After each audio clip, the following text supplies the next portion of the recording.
இந்த ஆளுக்கு அரசியல் எதுவுமே தெரியல. கொள்கை எதிரின்னு பிஜேபியை சொல்கிறாரு. ஆனால் பிஜேபிக்கு என்ன கொள்கைன்னு இந்த ஆளை சொல்ல முடியுமா?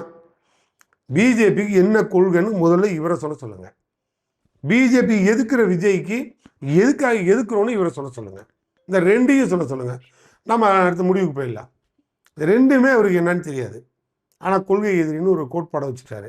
காரணம், பிஜேபிக்காரனுக்கு தமிழ்நாட்டில் புல்லு பூண்டு கூட முளைக்காது. அதனால் பிஜேபி எதிர்த்தாதான் தனக்கு இங்கே ஓட்டு விடுவோம். இதை சொல்லி திமுக ஓட்டு வாங்குது, நம்மளும் அதே பாணியை கையில் எடுப்போம். இது அவரோட பாணி.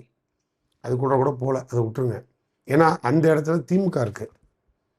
ஏன்னா திமுக பிஜேபியோட பாசிசத்தை முறியடிச்சிட்டு சனாதனத்தை கொசு மாதிரி ஒழிப்போன்னு சொல்லிட்டு ஒரு தலைவன் இந்தியா முழுக்க கேஸ் வாங்கிட்டு துணை முதலமைச்சர் உதயநிதி ஸ்டாலின் இன்னைக்கு போராட்ட களத்தில் நிற்கிறார். அதில் ஒரு 1/4% துணிச்சல் நடிகர் விஜய்க்கு வரும்னு நீங்கள் சொல்லுங்கள். நான் அதை ஏற்றுக்கிறேன். கொள்கை எதிரின்னு சொல்கிறாருல்ல, விஜய் கொள்கை எதிரி பிஜேபின்னு சொன்னால் பிஜேபியோட கொள்கை என்ன, அதை இவர் எப்படி எதுக்க போகிறாரு, எதை வச்சு தடுக்க போகிறாரு ஒன்றும் தெரியாது. ஆனால் ஒரே ஒரு வார்த்தையில் அவங்க பிஜேபியோட கொள்கையே சனாதனம் தான்.